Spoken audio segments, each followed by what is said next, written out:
BJP చేపట్టిన విజయ సంకల్ప యాత్రలో భాగంగా ఆదివారం రామగిరి మండలం సెంటనరీ కాలనీ సాయిరాం గార్డెన్లో విలేకరుల సమావేశం ఏర్పాటు చేశారు. ఈ సమావేశానికి కేంద్ర మంత్రి పురుషోత్తం రూపాల ముఖ్య అతిథిగా పాల్గొన్నారు. ఈ సందర్భంగా మంత్రి మాట్లాడుతూ దేశానికి స్వాతంత్ర్యం వచ్చి దశాబ్దాలు గడిచిన అణగారిన వర్గాలకు లబ్ధి చేకూరలేదని, అంబేద్కర్ రాజ్యాంగం ప్రకారం అందరికీ రిజర్వేషన్లు కల్పించాలని ప్రయత్నం చేసిన కాంగ్రెస్ పార్టీ వల్ల చర్చల వరకే పరిమితమయ్యేదని గుర్తు చేశారు. ప్రధాని నరేంద్ర మోదీ వల్లే భారతదేశంలో ఏ ప్రభుత్వాలు చేయలేని రిజర్వేషన్లు జమ్మూ కాశ్మీర్లో ఆర్టికల్ 370 రద్దుతో అమలు జరగడం, G20 సర్వసభ్య దేశాల్లో భారతదేశం స్థానం దక్కిందని, దానికి గర్వపడుతున్నానని ధీమా వ్యక్తం చేశారు.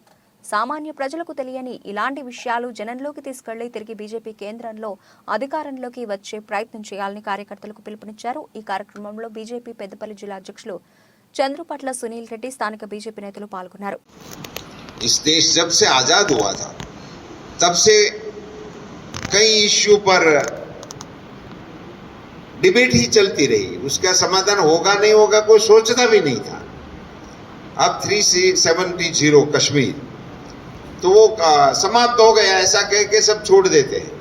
मैं थोड़ा इसमें आज यहाँ आपके साथ 2 मिनट इसके लिए भी लूंगा कि वो हमारा 370 समाप्त हो गया, हमारे साथ जुड़ गया. वो महत्व का है, उससे भी ज्यादा महत्वपूर्ण ये है कि कांग्रेस पार्टी और उनके नेतृत्व को ये जवाब देना चाहिए कि आजादी के बाद डॉक्टर अंबेडकर जी के कारण देश को संविधान मिला और उस संविधान में समाजों को अधिकार दिए गए. एससी को रिजर्वेशन दिया गया, एसटी को रिजर्वेशन दिया गया, ओबीसी को रिजर्वेशन दिया गया.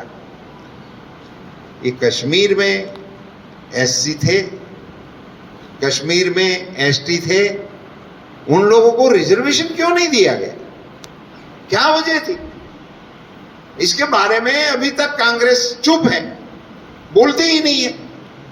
अरे आपको कोई वजह थी कि आपने 370 लगा दिया, मगर ये वहां बसने वाले हमारे एससी एसटी बंधुओं को अधिकार से वंचित क्यों रखा?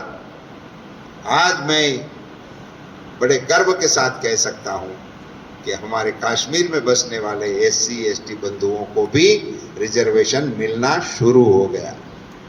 सुप्रीम कोर्ट के ऑर्डर आते थे, राष्ट्रपति जी की ओर से अध्यादेश जारी होते थे, उसमें एक लाइन लिखनी पड़ती थी, ये सभी जगह पे अमल में आएगा सिवा जम्मू एंड कश्मीर. ये स्टेटमेंट चले 75 साल तक.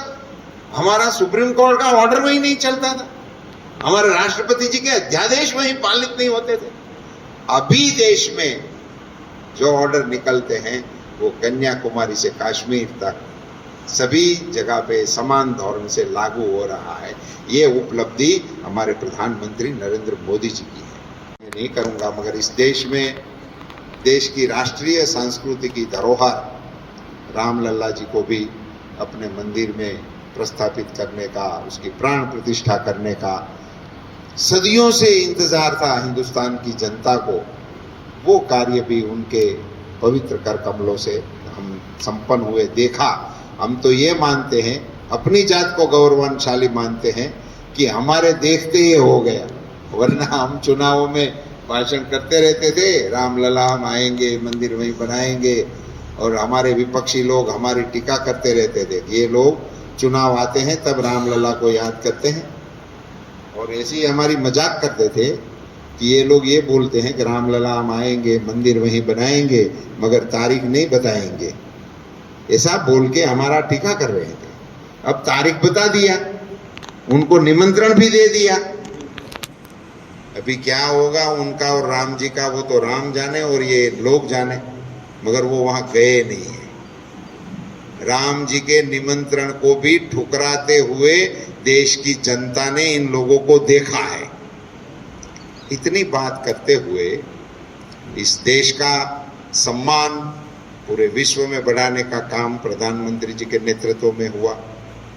G20 की अध्यक्षता करते हुए अफ्रीकन यूनियन को G20 में शामिल कराने का श्रेय भारत को मिला.